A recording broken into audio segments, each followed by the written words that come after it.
Hey everyone, surprise.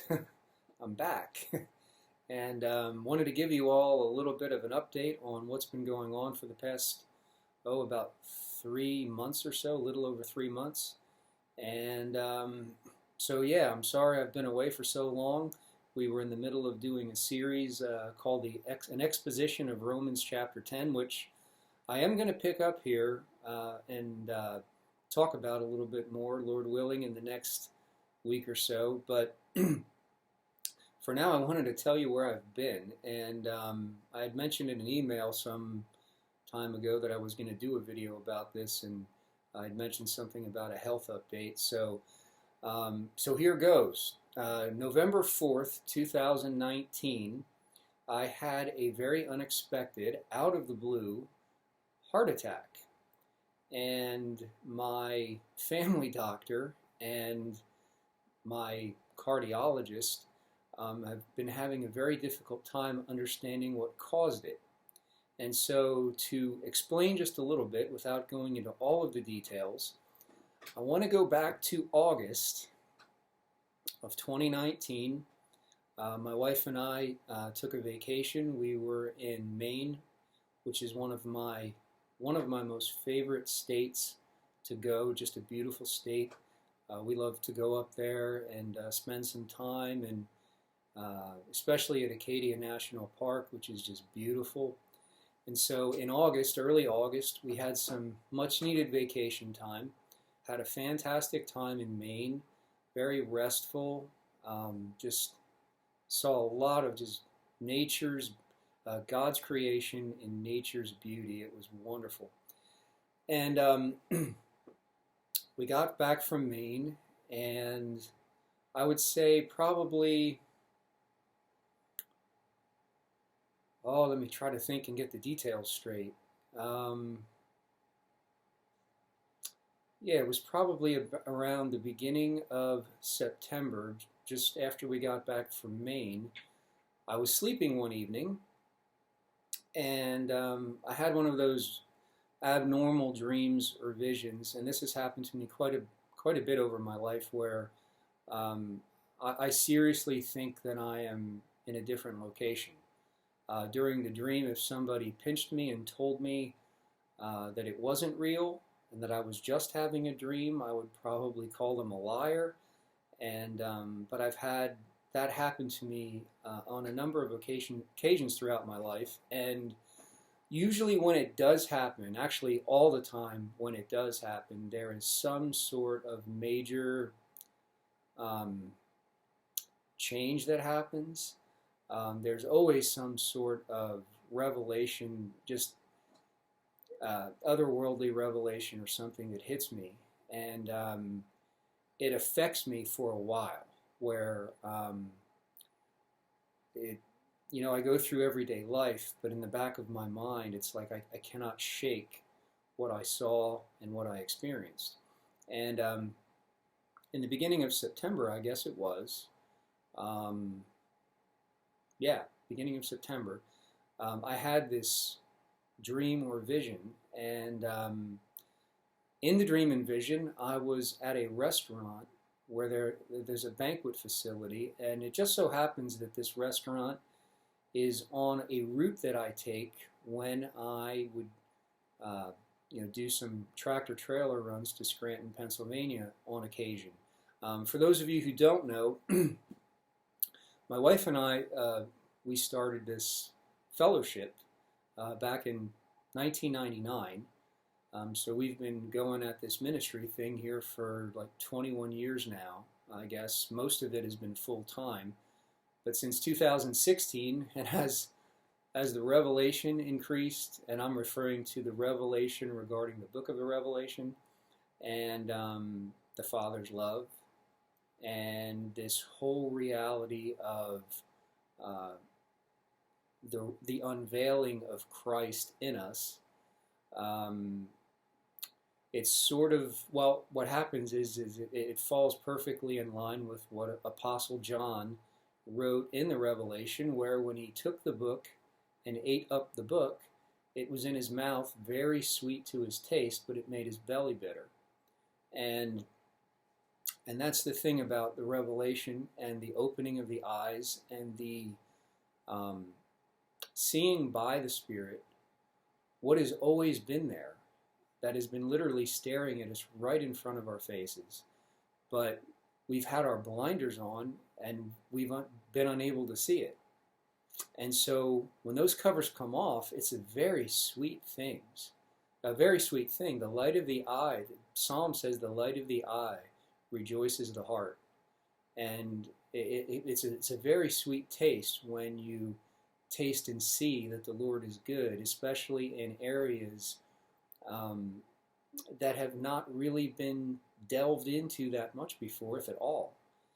And so the flip side of that, however, is that when the revelation comes, what turns out to be extremely sweet and pleasing to you and life-changing, when you begin to communicate that, it so cuts across the grain of tradition and what people have come to accept as truth, which for the most part has been nothing more than a bunch of teachings of men. And so when you start voicing that, and any valid seer or prophet who flows in that knows what I'm saying is true, you start opening up things that people haven't been exposed to before and sharing things from a place that is not very common. And it sort of smacks that religious spirit in the face and says, hey, how it's been is really not how it is in Christ.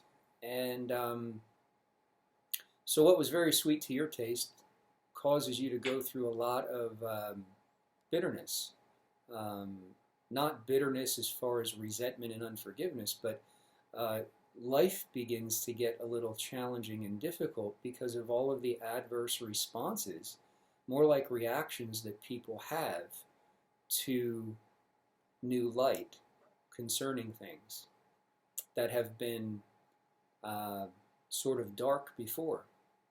And so most of those years from 1999 on, my wife and I, Kelly, we've been in full-time ministry from about 2016, however, to present. I've also, way back in the day, in the early to mid-90s, I was trained to be a tractor-trailer driver. So when we got into full-time ministry, I just felt a prompting to hang on to my Class A CDL just in case in the future I would ever need it.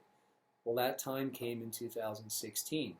And so in addition to being, quote, full-time ministry, in addition, I've been doing some tractor-trailer driving and truck driving to help supplement that income, because it turns out that not a lot of people, or I should say people who used to be a little more enamored with us, are not so much so now.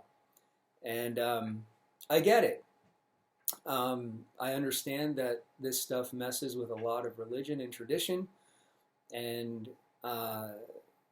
when you're delivering it, however, I think what a lot of people do not realize is the price tag that goes along with it.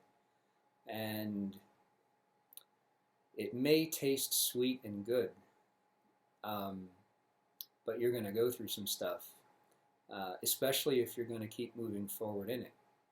And so for these past little over 3 years, I've been doing that. I've been driving a tractor trailer. And in addition to ministry, in addition to emails, in addition to videos, in addition to counseling, in addition to getting together and meeting with people, and it's kind of amazing how there are some who will even tell me to my face, John, ministry is supposed to be free. And yeah, I know that's why. Yeah, I know that thought process, and that's why I'm driving a truck in addition to ministry and all the other stuff that we do. So, but I digress. The company I had been working for, has some older trucks, and well, let me go back to that vision, because this is going to be a little bit of a scatter shot today. Hold on one second.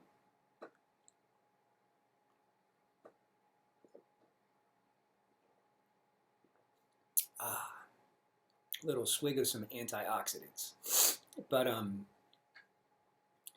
uh, beginning of September, I have this vision. Let me explain the vision to you. I find myself standing in a restaurant that has a banquet facility. It happens to be along a truck route that I use when I do a truck run, tractor trailer run up to Scranton, Pennsylvania, which I use a number of back routes, and then I finally get on Route 81, Interstate 81, to take that north to Scranton. There's a banquet facility, a restaurant banquet facility along the way, and in this dream vision, I'm standing there. I can feel everything. I can smell the food. I can hear the sounds. And the only people that were at this banquet were the people that I've been working with for the past couple years, driving a tractor trailer. And we were seated. All the tables were round tables. There were about 8 chairs per table. Each of the tablecloths was like a scarlet red. The banquet facility floor was like a darker red with some yellow and gold highlights and designs in it. And we were seated at these tables, and they served us a several course meal. And as I was sitting there eating one of the courses and talking with my coworkers, that I've known now for like 3 years, as I was eating, I felt something funny in my mouth. And I also started to get a very nauseous feeling in my stomach. So I excused myself, got up from the table, went into the men's room. And as soon as I got into the men's room, I felt like I had to spit something out of my mouth. And how do I want to say, the abnormal feeling in my mouth was increasing, like my mouth was getting more full, but I didn't know of what. I just knew I had to spit something out because my cheeks were going to explode.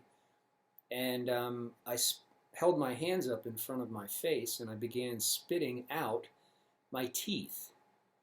And there was blood everywhere. I don't mean to gross you out or anything, but this has a point to all this as we go in this. But I was spitting out all my teeth, and there was blood everywhere, and I was dropping some of my teeth on the men's room floor. So I dropped to my knees, and I was kind of frantically feeling around with my hands to pick up my teeth, and I was putting them in my pants pockets because I had some thought like, if I find them all and get to a dentist, maybe there's a way they can reattach them. I don't know what I was thinking, but I was just panicking. And while I was doing that, my face started to feel like it was very swollen. I started to have a lot of pain in my face. And so after I gathered all my teeth together and stuffed them in my pants pockets, I stood up, walked over to the sink to look in the mirror to find out what's going on with my face. And my face was all swollen and black and blue, like somebody just was repeatedly hitting me all over my face with a fist. And when I saw it, I was shocked, and I had blood coming out of my mouth, and I went to, I actually did bend over and take some water and rinse my mouth out and spit, and when I looked back up in the mirror, I heard this: John, the enemy is about to attempt to knock out of your mouth the witness of the Spirit of truth. I will say that again. John, the enemy is about to attempt to knock out of your mouth the witness of the Spirit of truth. And as soon as I heard that, I woke up in my bed, drenched in sweat, completely panicking that I had lost my teeth, that my face was in fact swollen, and that I had blood coming out of my mouth. So I ran into my bathroom. I woke up Kelly by accident, ran into the bathroom, opened my mouth, was looking around at all my teeth to make sure that they were all there, was checking out my face. There was no swelling. So all the teeth are intact, no swelling, no blood. And I am literally shaking and in a cold sweat. And so Kelly's calling to me and saying, what's wrong? Are you okay? And um, it was vivid. And so I knew something was up because um, anytime that has happened to me in the past, there is always something significant coming. And the ironic thing was that every time I would pray about it and ask about it, I didn't get an answer. It was quiet. And so about a month goes by. The vision was like, or dream was early September. Early October, I was at work driving a tractor trailer. I was leaving first thing in the morning to do like 3 or 4 stops. And I'm going out this long country road with a little bit of some twists and turns in it. And it's a cool morning, bright morning. And just out of the blue, very gently in my heart, I felt the Lord say, John, I want you to begin worshiping me in other tongues. And at any point throughout the day, when you're alone, and if you realize that you're not praying in the Spirit, I want you just to begin praying in the Spirit and worshiping me in other tongues. Gentle prompting. I felt it come over me though. I wanted to do it. It sounded great to me. And, Isaiah writes, this is the rest and this is the refreshing. And so I started doing that from about October, first week of October to the beginning of November. While I was driving that truck toward the end of October, it was actually about a week before my birthday, which is October 30th, I was getting bounced around a lot in the truck because of some places that I had to go. Some of the roads aren't great, and the trucks are older trucks.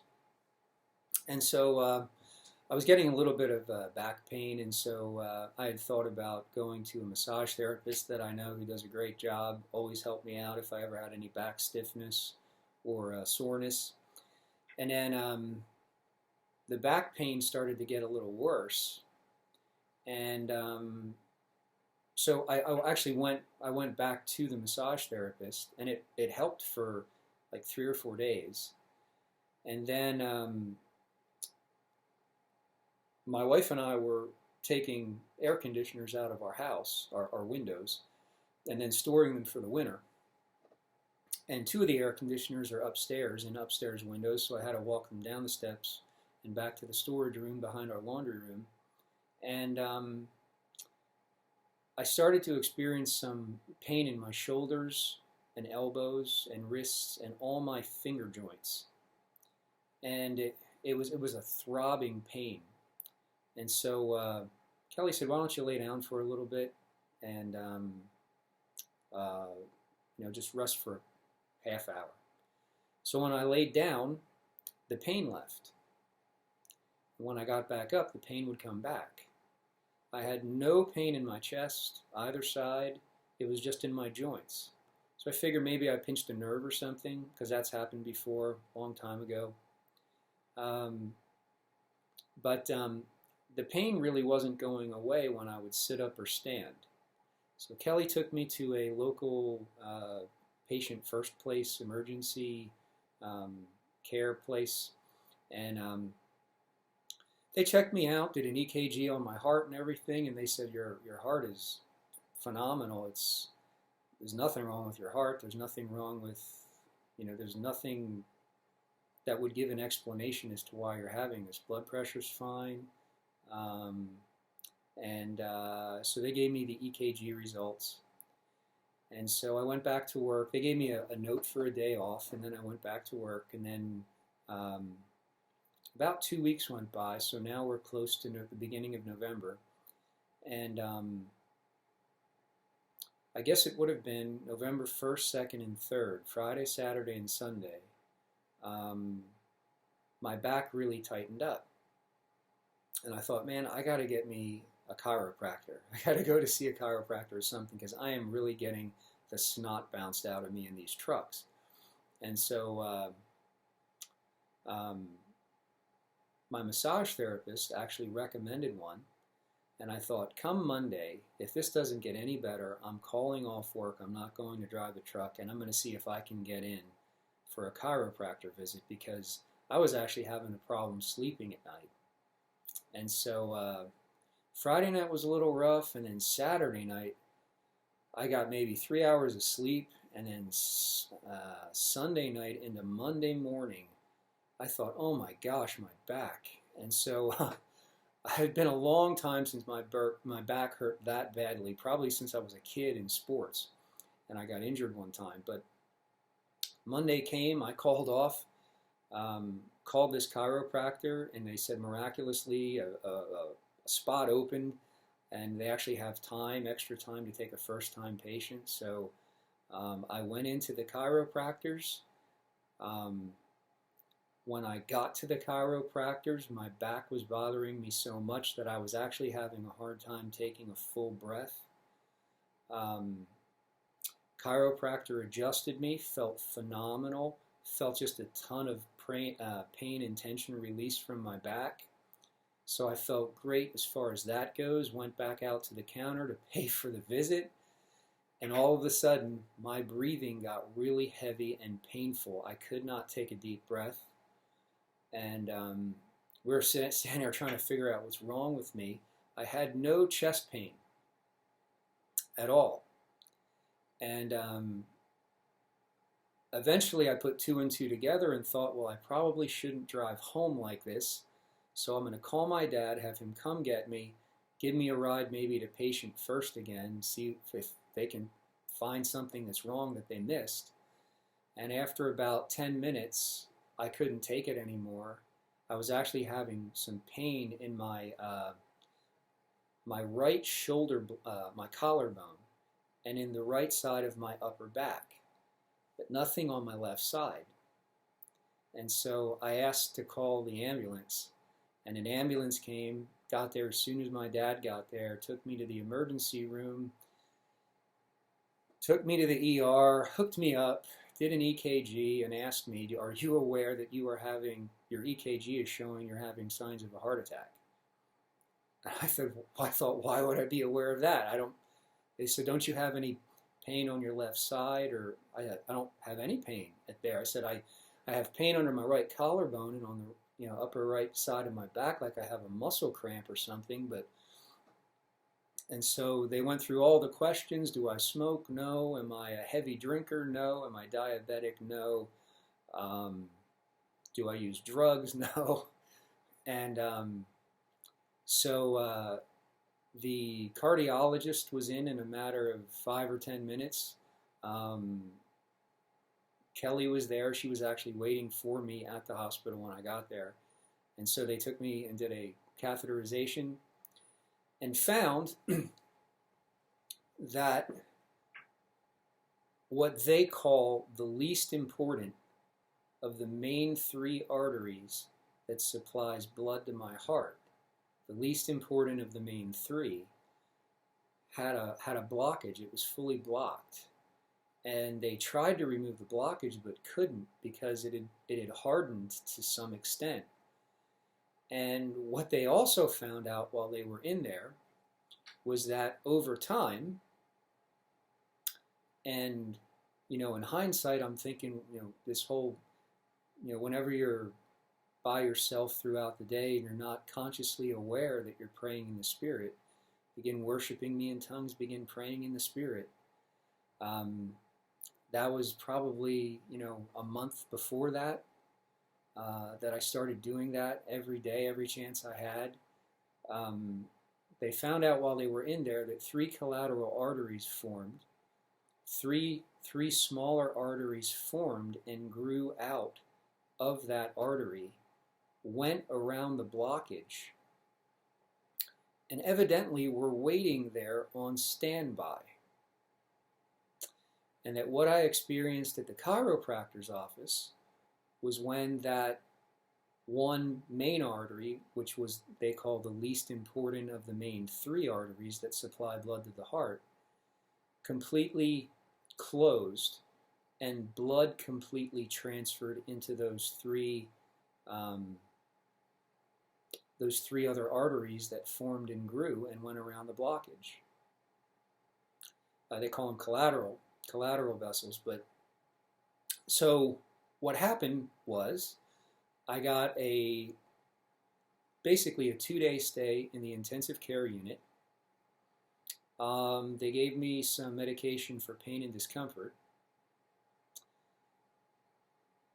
They ran a ton of tests on my heart.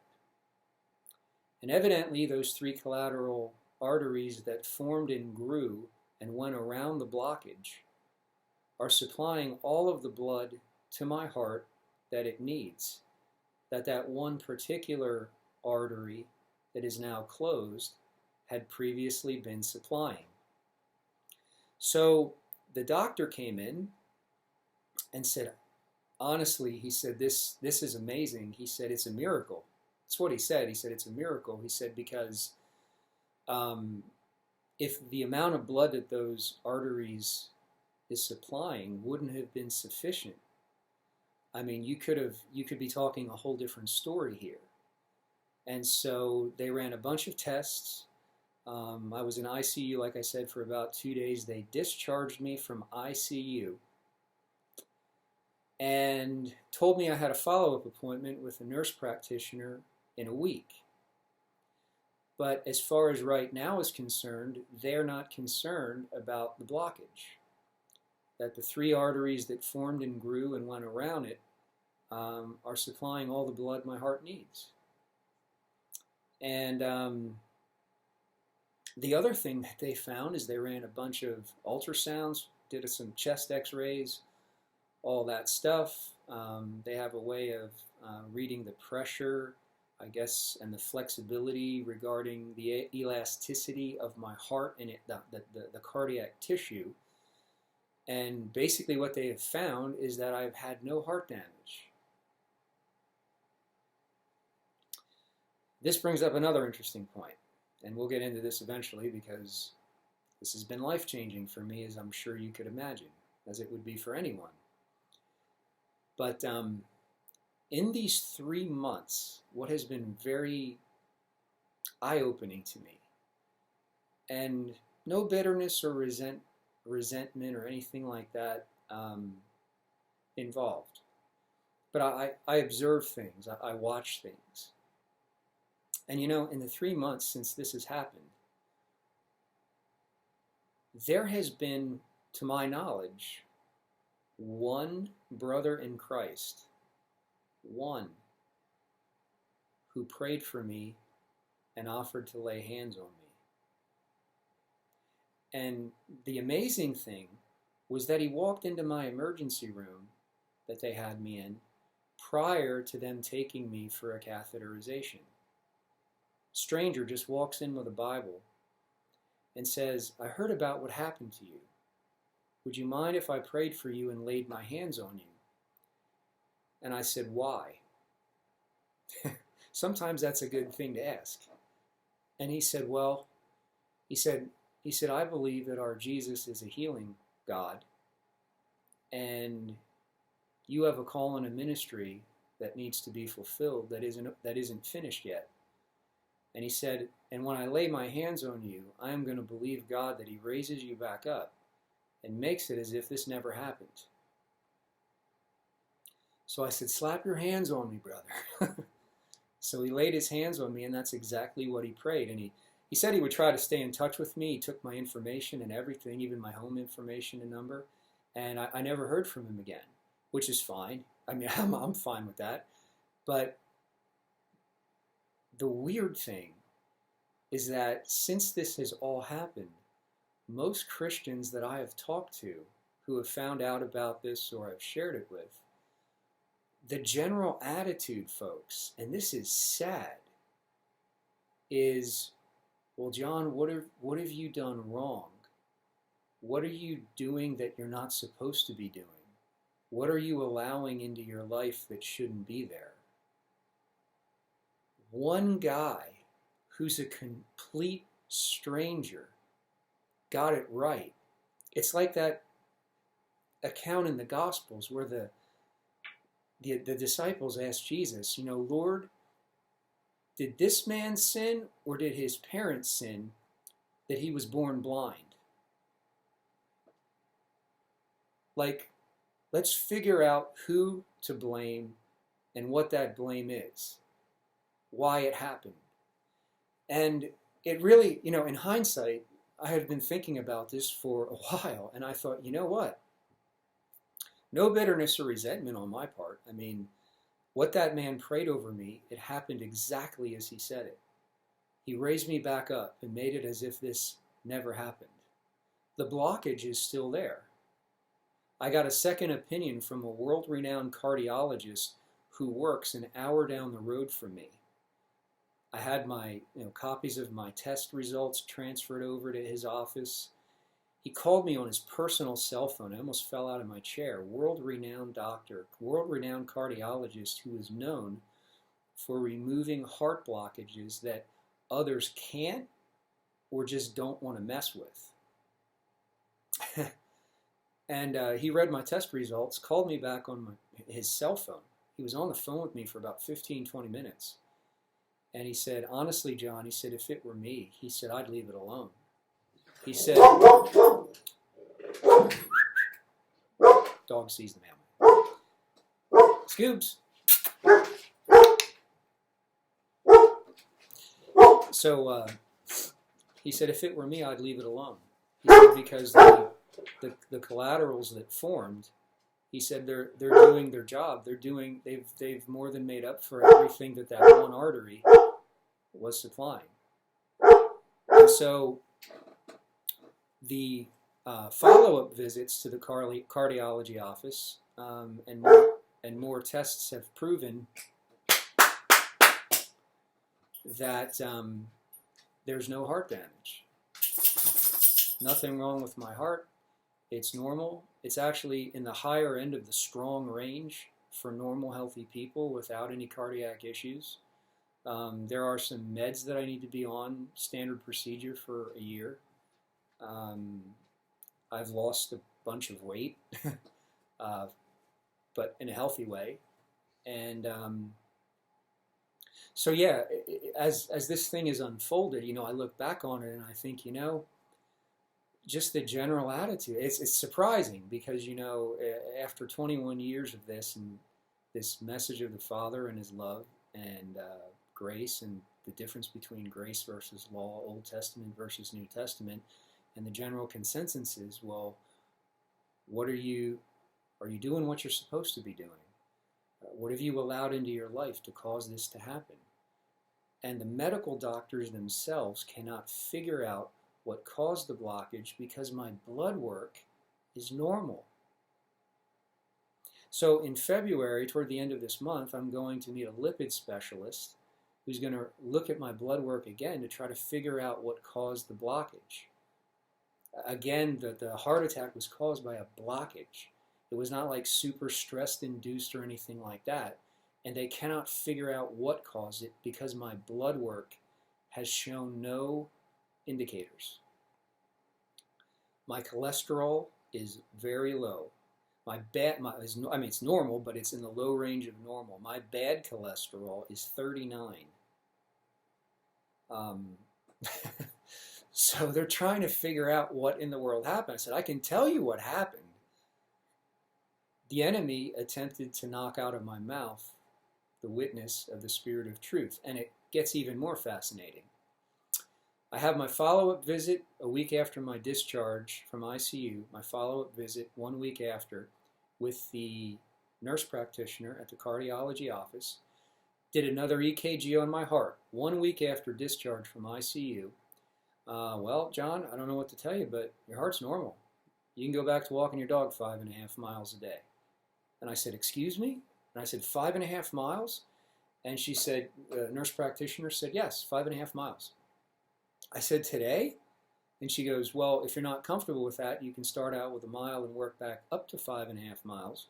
But yeah, she said, you're totally cleared to go back to work and do whatever you want to do, except under DOT regulations, Department of Transportation regulations, I am not permitted to drive a Class A CDL truck for 2 months from the date of the heart attack. So she said, you can go back to work and you can help out in the warehouse, if they have work for you to do there, and you're clear to do so. And I said, a week after my heart attack. And she goes, yep. She said, you can start working out, exercising, doing your normal exercises, push-ups, sit-ups, whatever you want to do. There are no restrictions. And I was like, are you serious? And she said, yeah. So, called work, said, hey, I can come back to work. They said, you're kidding. There's no way. I said, yes way. I can help out in the warehouse, but I'm not allowed to drive a truck for 2 months. So they said there was no work in the warehouse that they could give me at the time. And so just to stay home. Now you remember, the enemy's going to attempt to knock out of your mouth the witness of the Spirit of truth. I'm thinking, okay, well, this thing is over. The worst is done. Fasten your seatbelts. 1 week after my follow-up to my cardiology doctor, 1 week after that visit where I was completely cleared to do whatever I want, I had my first follow-up with my family doctor so that all the doctors involved are on the same page. So 1 week later, I go to see my family doctor. He checks me out. Yep, completely normal. Nothing wrong with your heart. Blood pressure is great. And his quote, John, I am absolutely baffled as to why or how this happened to you. He said, I can't figure it out. He said, your blood work is not giving any indication as to why this happened. And he said, and we're going to find an answer. He said, because this is really bothering me. He said, there's no way someone as young and healthy as you and active as you should have had to go through this. And so my visit went great. Everything's good. I'm on my way back from the doctor's office, right? Oh, and did I tell you that because the company that I work for is a smaller company, has under 50 employees, usually 20 to 23 employees at any given time, I found out after my first follow-up visit at the cardiologist, I found out that I am not eligible for any short-term disability or FMLA. So the extra income that I was getting from driving a truck to help supplement the ministry income is now gone for 2 months. I can work, but I can't drive a truck, and that was my job position. So in the meantime, instead of kind of just resting and getting refreshed and recuperating from the heart incident, I spent most of my days putting out job applications and going to job interviews because I had to find something to bring in some kind of income to help replace at least a portion of what I was losing since I can't drive the truck. And again, are you doing what you're supposed to be doing? Are you allowing anything into your life that shouldn't be there? No, I'm just trying to keep a roof over my head and my bills paid. It is just so glaringly apparent to me that we don't have a clue about the Father's love. And we even have less of a clue about what true grace is. And that is why I am more motivated than ever, Lord willing, to get my ugly mug on this computer and put out as many YouTube videos as I possibly can to share this stuff and to bring down this religious nonsense and actually open up toward one another the heart of compassion and the Father's love. Because we don't get it. I know we say it. I know, oh, I get it. We don't get it. And it's really baffling to me. But hey, we each got to carry our own quote-unquote burden and fulfill the call that's on our lives, right? So on my way back from my first follow-up to my family doctor, I digress. I had to get on a major highway to go around Reading, the Reading bypass, to get back to my house. And traffic was very heavy. I came to the end of a merge ramp where I had to stop because traffic was so heavy I could not get in onto the highway. So I came to the end of the merge ramp, stopped my car, looked at a solid line of traffic in my side view mirror. There was just no brakes, no way to get in. I'm sitting there, and I just happened to glance up in my rear view mirror, and I see an SUV plowing, I mean fast. And I thought, they're going to hit me. So I had enough time to adjust my torso, square my body to the front of the car, hold the steering wheel so I wouldn't hit my head, and just not tense up too much, but to just slightly brace myself because I knew it was going to happen. And an SUV plowed into the rear of our sedan, totaled it. I wasn't hurt, aside from, I mean, no major injuries, but I had to, I actually had I needed to see the same chiropractor where the heart attack transpired because my back got thrown out of whack pretty good, and my knee, because it was on, my foot was on the brake pedal, my knee hyperextended a little bit, but no major damage, just minor stuff that I needed some chiropractor visits for. But the car was totaled. It was paid for. We owned it. And so yeah. So in November and December, one of the reasons why you guys have not seen me, and I hope I'm not boring you with all this, because it all has a point. But yeah, heart attack on November 4th. 1 week later, after my first cardiology follow-up visit, I find out I'm not eligible for any FMLA or disability. So a week after a heart attack, I'm job hunting because I can't drive a truck for 2 months. So all day long, basically every day, I'm putting out job applications and occasionally going for a job interview. Then, 1 week later, my car gets totaled. Now how am I supposed to get to job interviews if I... So I need some kind of work to hold me over until January rolls around, January 4th specifically, because that's 2 months after the heart attack. But I need to find something where I can bring in some income until I can get cleared by the cardiologist to go back and drive a truck. And so then the car gets totaled. So now, in addition to trying to find a job, now Kelly and I are also, in addition to that, looking for another car. This is all before the end of the year. In the meantime, I need to start cardiac rehab. And so they had a short-term goal set for me and a long-term goal. They said if everything goes well, the short-term goal, I should reach that in about a month. And the long-term goal is based on a number that they thought I could reach from anywhere from 4 to 7 months. And so I went in the first week.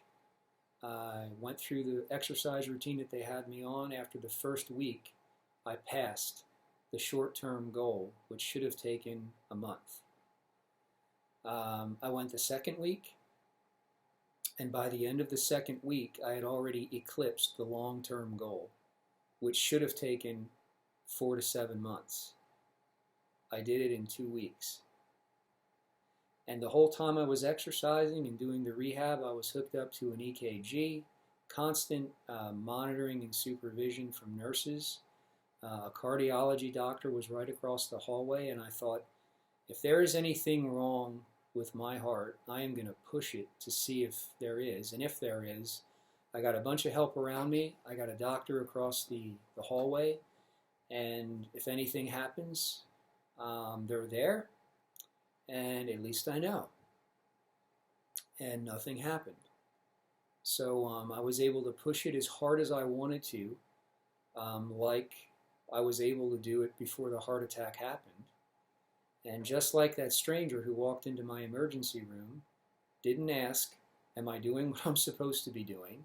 Or is there something in my life that I'm allowing that I shouldn't be allowing? Just casually walks in and says, can I pray for you? Because I believe that our Jesus is a healing God. And he said, my prayer is that you have a ministry call in your life that is not finished yet, and I am going to ask the Father to raise you up and make this as if it never happened.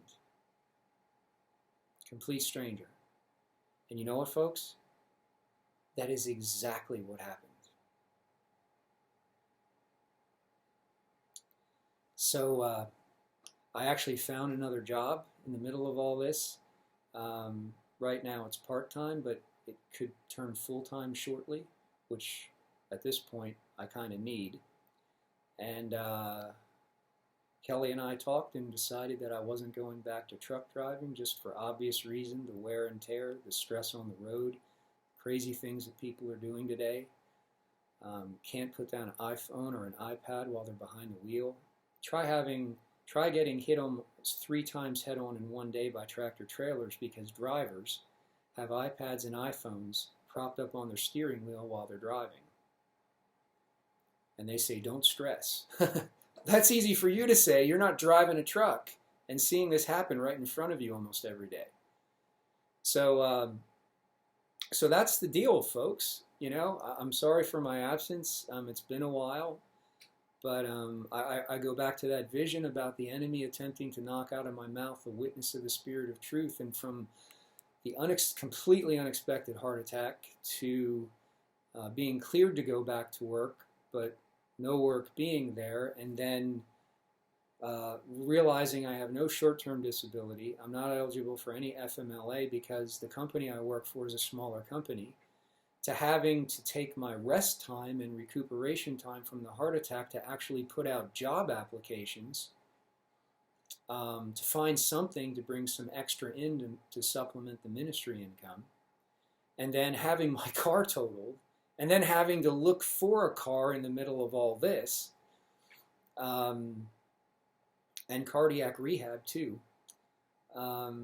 It was really just a miraculous thing that the Lord did, and I am so very grateful and thankful because I never saw this coming. I really did not. And I know it was nothing that I have done wrong. Jesus did everything perfect, and look what they did to him.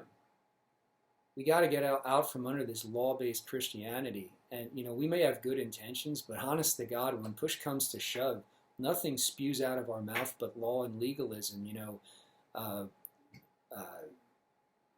are you doing what you're supposed to be doing? Or are you allowing something into your life that shouldn't be there? No, I'm just looking for someone to love on me and slap their hands on me and believe in the power of God with me so I don't die before my time. Isn't that simple? You think it would be, but we're so entrenched in this legalism, this bondage, this nonsense, and it comes out of our mouths all the time and we don't even realize what we're saying. And that was another eye-opener. Like I said, that was an eye-opener, not another eye-opener, but an eye-opener for me during this whole thing. One Christian that I know, one, out of 21 years, hey, let me slap my hands on you and pray for you and let's believe God. One. Thankfully, one was all that I needed. Complete stranger. But my gosh, those words have rung so prophetically true. Raise him up, Father, and make it as if this never happened. And so, we were able to replace the car, so we got another car. I have another job, which right now I said is part-time, which hopefully will become full-time as well. It actually gives me better hours to do these things now that things are settling down. So, yep, another cardiology visit in 6 months, then another one, I think, 6 months after that, and then I think it's once a year just for a checkup. But everybody's pleased with the results. The doctors are actually astounded by the results. My cardiologist actually shared all my test results with his one partner and asked him if he could find out what was wrong with this quote-unquote gentleman's heart. And my cardiologist's partner thought he was playing a joke on him and said, "You got to be kidding me. There's nothing wrong with this guy's heart. Why is he even here?"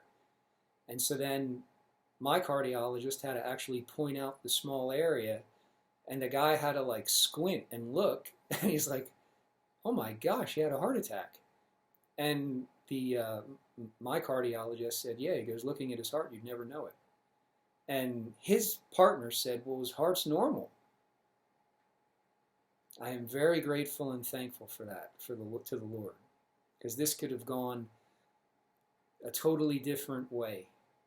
Just a fraction of a hair here, this direction or that direction, and this would have been a different story. I'm going to leave you guys with this because I'm not going to be getting into a teaching today. I just thought I'd give you somewhat of a hopefully coherent recap of what's been happening. And then I don't really like talking about myself a whole lot, but I figured it's been a while, and I did make some comments, and people were curious, so kind of got to share it a little bit. But from 2011 till today, the Lord, in addition to, you know, in the 90s, we were sharing the whole the difference between the Old Testament versus the New Testament, the law versus grace, the old man versus the new man. And then around 2000, 2001, this whole revelation of the Father's love hit me like an anvil on the head. And then after all those years, this revelation on the book of the Revelation hit me in 2011. And so from 2011 till today, what the Lord in my personal walk with him has been doing is he would always, after several years of constantly reading and meditating the Revelation and just sitting back while the Spirit just, you just sit there and you think, oh my God, I have been so ignorant. It's just, this is like staring at us right in our face and we can't see it. What he's had me do after about 2 years of solid reading and prayer and meditation in the book of the Revelation is he's been having me read and meditate the whole book of the Revelation, and then afterward he prompts me to go into another book, like say the book of Esther, and read and meditate the whole book of Esther. And then when I'm done, it's back into the book of the Revelation, read and meditate the whole book of the Revelation. And then after that, it's into the book of Proverbs. And then it's reading and meditating the whole book of Proverbs. And then when that's over, it's okay, now go back into the Revelation. And I go back into the Revelation, read the whole book of meditate the Revelation again.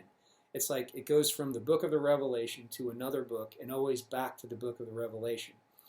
And since about 2018, around the end of the summer of 2018, I had just finished reading and meditating the whole book of the Revelation again, and he prompted me to go back into the book of Psalms. And so from 2018 to today, well, end of the summer of 2018 till today, I've been reading through the book of Psalms, and I am officially reading through the Psalms again. And I am officially today up to, well, I'm almost finished with Psalm 89. So that's how long I'm a slower reader, because ever since I was a kid, when I would read things, especially the Bible, which is why I'm still so drawn to it, I see things, I see pictures. A lot of times when I read my Bible and meditate on it, I get trances, I get visions, I get caught up. I don't know if I'm here or not. My wife can be talking to me 3 feet away, and the next thing you know, I'm here, but I'm not. And she's learned to identify that over the years too, and she'll like come over and sometimes knock on my actual head and say, "Hey, are you in there?" But since the end of the summer of 2018, I've been in Psalms, and when the heart attack happened on November 4th of 2019, you know, I pray that none of you are watching this video ever have to go through that. But you know, this isn't my first rodeo. I had an incurable blood disease, or an incurable autoimmune disease, when I was 7 years old as a child. This is my first experience with the power of God. The Lord, I was given 2 days to live as a child. We'll get into that some other time maybe, but when they finally were able to diagnose what I had, because it was so rare, they gave me 2 days to live. And the power of God hit me and shot through my body and through my toes like electricity.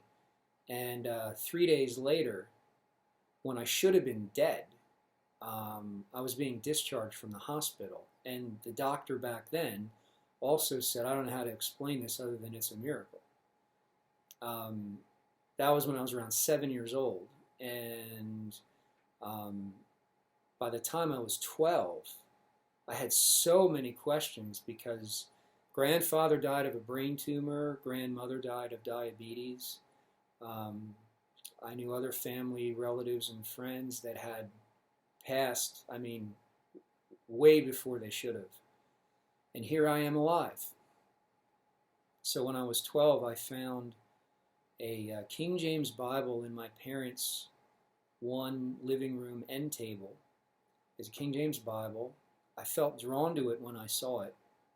I picked it up, sat on my parents' sofa, and opened it and happened to turn to the book of Proverbs. And what was amazing to me, and still is I picked it up, I started reading it, and I understood it. I was 12 years old reading a King James Bible, which is kind of interesting for the bad rap that the King James get. And I'm not one of those King James only people. I read many different translations. I always come back to the King James because, well, for several reasons that I'll maybe share sometime. But one is I grew up on it, and I like it. And the King James Version Bible, if you've ever done any research on it, is actually third grade reading level. So for folks out there, it's just too hard to understand. Too hard to understand. It's a third grade reading level. And I was understanding it when I was, 12 years old, and it just made sense to me. But when I read it, I could see things. I remember reading the book of Proverbs, and I'm thinking, oh my gosh, that describes our next door neighbor. Oh my gosh, that's my mom right there. And then I get to some other verses in the Proverbs, and I'm like, oh gosh, that's me. And so I could see how it related. And I'm still that way. And that's the book that I first read out of the Bible was Proverbs. And that's what started me on my journey, was that encounter, that supernatural encounter when I was healed at age 7. I picked up, none of the adults were giving me answers to any of my questions. Why am I alive? And, grandmom and grandpop are gone, and this person's gone, and I just wasn't getting sufficient answers. I grew up in a Catholic church. You didn't read the Bible. The priest read and told you what you were supposed to do to make God happy.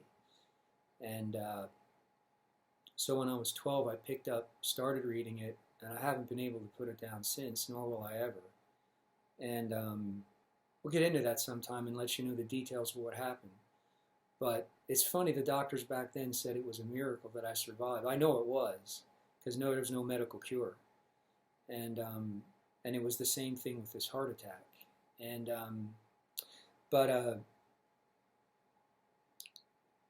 prior to the heart attack, I was in the book of Psalms. And when this hit, of course, it turns your world upside down. It never saw it coming. And in the middle of it all, I had forgotten that I was in the book of Psalms, actually, and I was reading through it. And the last psalm that I had read before the heart attack was Psalm 72. And this is, like I said, what I'm going to leave you guys with, because I'm rambling. It's one thing to minister and to teach and to open stuff up. I'm not very good when it comes to this kind of talking. So I do my best. But I just finished Psalm 72 before the heart attack. I got home, and finally there was a day where I was home alone at one point for the first time since the heart attack. I thought, you know what? I'm just going to crack open my Bible. I'm just going to sit and read and meditate and pray and just enjoy life and the fact that I can breathe and that I'm still here. So I started reading Psalm 73 again. I've read it many times over the years, but you know, life happens and sometimes you need a refresher on some things. And I was reading Psalm 73 and got down to these two verses. Whom have I, Psalm 73, verse 25 and 26. Whom have I in heaven but you? Or King James, thee. And there is none upon earth that I desire beside you. And then I got to this part. My flesh and my heart faileth. And when I read that, I started bawling like a baby.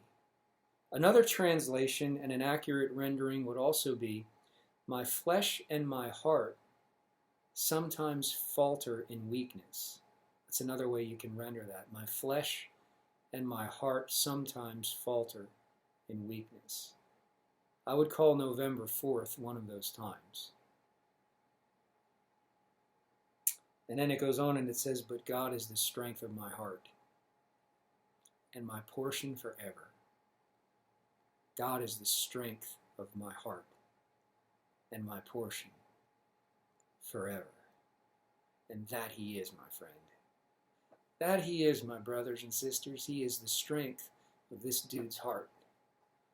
And He is my portion forever. I've chosen my portion.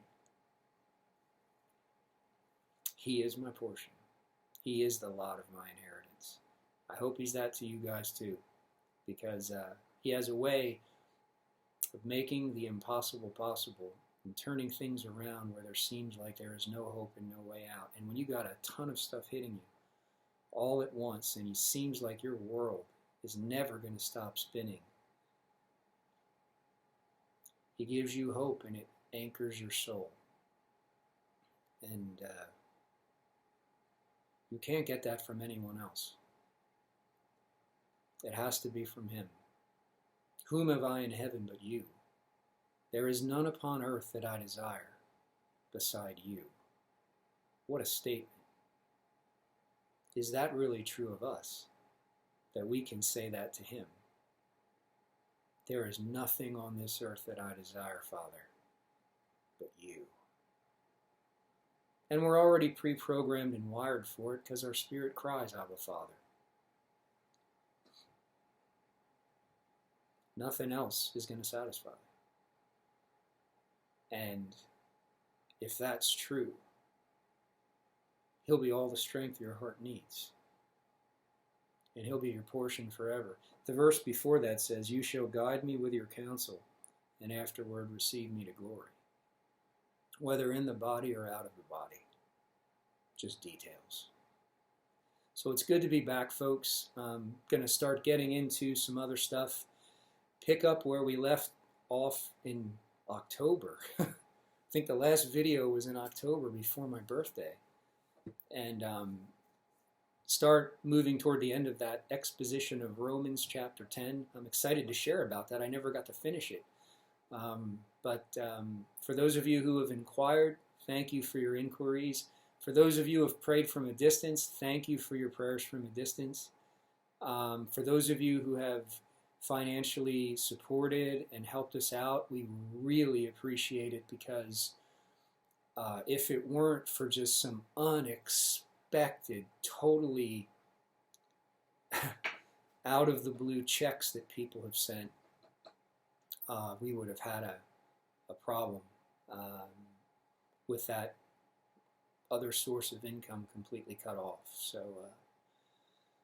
So there will be no going back to truck driving for now, and hopefully you guys, Lord willing, will get to see my face a little bit more frequently.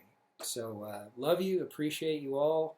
Hopefully get back to you soon here, and we'll go a little further in Romans chapter 10. It's going to be good stuff coming. All right, love you, thanks for your time, and we'll see you.